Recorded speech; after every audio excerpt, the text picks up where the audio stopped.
The next speaker is Mr. Karim for 1.5 minutes on behalf of the ECR. Madam President, Commissioner, can I first of all welcome the remarks that Commissioner made in committee and also here today.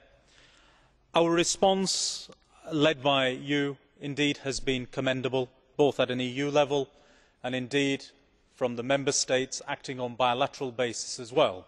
Certainly the UK did all that it could.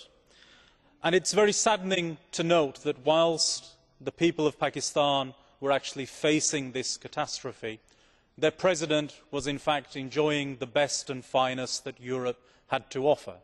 And whilst he was doing that, we started to mobilise and stand shoulder to shoulder with the people of Pakistan. I'm very proud that we did that.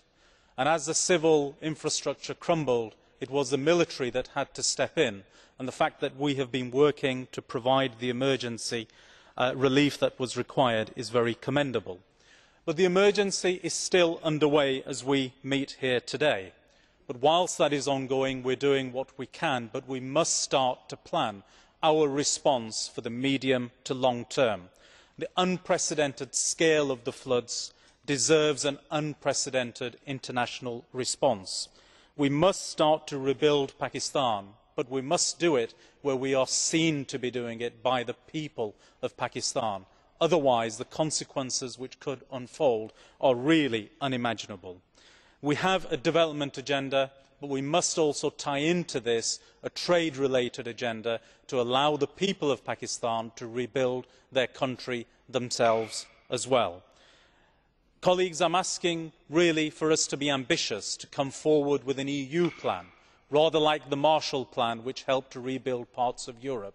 That is what is required. That is the scale of the challenge. Please rise to it. Thank